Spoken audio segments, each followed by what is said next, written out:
2 கொரிந்தியர் முன்னுரை. அப்போஸ்தலர் பவுல் மக்கதோனியா நாட்டின் வழியாக போகும்போது அந்த நாட்டை கடந்த பின்பு கொரிந்தியரிடத்திற்கு வருவதாக தன்னுடைய முதலாவது நிருபத்தில் ஏற்கனவே எழுதியிருக்கிறார்.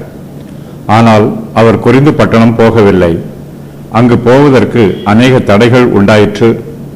அங்கு போக காலதாமதம் உண்டானபடியினால் பவுல் அவர்களுக்கு இந்த 2ஆம் நிருபத்தை எழுதுகிறார். கொரிந்து சபையில் ஒரு சிலர் பவுலுக்கு துக்கம் உண்டாக்குகிறார்கள். அப்படிப்பட்டவனை பற்றி பவுல் இந்த நிருபத்தில் குறிப்பிடுகிறார். கொரிந்தியரை பற்றி புகழ்ந்து பேசுகிறார். எருசலேமில் உள்ள பரிசுத்தவான்களுக்கு உதவி செய்யும் காரியத்தில் கொரிந்தியரும் சேர்ந்து கொள்ள வேண்டும் என்று ஆலோசனை சொல்லுகிறார். அப்போஸ்தலர் பவுல் பல இடங்களுக்கும் சென்று கிறிஸ்துவின் சுவிசேஷத்தை பிரசங்கிக்கிறார்.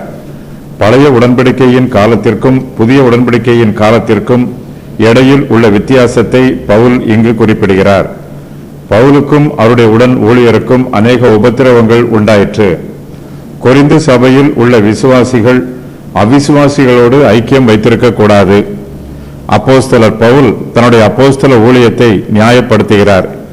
கிபி 60ஆம் ஆண்டில் பவுல் இந்த நிருபத்தை பிலிப்பி பட்டணத்தில் இருந்து எழுதினார்.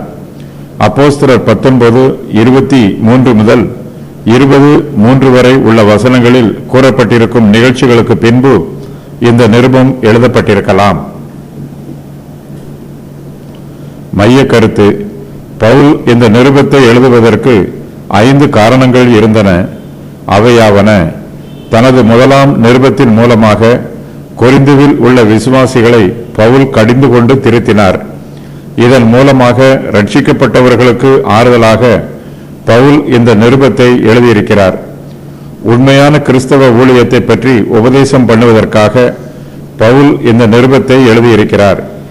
யூதேயாவில் உள்ள பரிசுத்தவான்களுக்கு உதவி புரிவதற்காக தர்மப்பணம் சேகரிப்பதை பற்றியும் கொடுப்பதில் உள்ள ஆசீர்வாதங்களை விளக்கியும் பவுல் இந்த நிருபத்தை எழுதியிருக்கிறார்.